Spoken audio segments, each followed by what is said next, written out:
First ഞാൻ ചെയ്തത് രഘുവിൻ്റെ സ്വന്തം റസിയ. രഘുവിൻ്റെ സ്വന്തം റസിയ എന്ന് പറയുന്നത് ഞാൻ തൃശ്ശൂരുള്ള സമയത്താണ്. അപ്പോൾ നമ്മൾ പറഞ്ഞു വരുമ്പോൾ അത് പറയേണ്ടി വരും ആദ്യം. ആ സമയത്ത് ഞാൻ എറണാകുളത്തേക്ക് അധികം വന്നിട്ടില്ലല്ലോ, സിനിമകളൊന്നും അധികം ചെയ്തു തുടങ്ങിയിട്ടില്ല.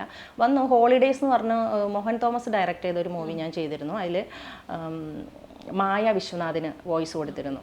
അതല്ലാതെ എനിക്ക് എറണാകുളത്ത് വേറെ ചെയ്ത് പരിചയമില്ല. ആ സമയത്താണ് പെട്ടെന്ന് ഒരു ദിവസം എനിക്കൊരു കോൾ വരുന്നു. ജയലക്ഷ്മി അല്ലേ? അതെ, ഞാൻ വിനയനാണ്.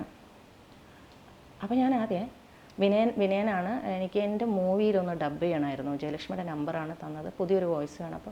അപ്പോൾ ഞാൻ ആദ്യം വിചാരിച്ചു ആരോ പറ്റിക്കണം, ഫോൺ കട്ട് ചെയ്തു. സത്യം പറഞ്ഞാൽ ഫോൺ കട്ട് ചെയ്തു. വീണ്ടും വിളിച്ചു, കുട്ടി ഞാൻ വിനയനാണ്, ഡയറക്ടർ വിനയനാണ്. അപ്പം എനിക്കൊരു പേടിയായി. കാരണം എന്താണെന്ന് വെച്ചാൽ വിനയൻ സാർ ഇപ്പം എന്നെ വിളിക്കേണ്ട ആവശ്യമില്ലല്ലോ. പക്ഷേ സാറിന് ഓൾറെഡി ഒരു വോയിസ് വേണമെന്ന് വിചാരിപ്പം നമ്പർ കിട്ടിയപ്പോൾ വിളിച്ചതാണ്. സാറിൻ്റെ വർക്കിന് ചിത്രാഞ്ജലിയിലായിരുന്നു വന്നു. അപ്പോൾ സെക്കൻഡ് ഹീറോയിനായിരുന്നു, ഒരു ജേർണലിസ്റ്റ് ആയിരുന്നു.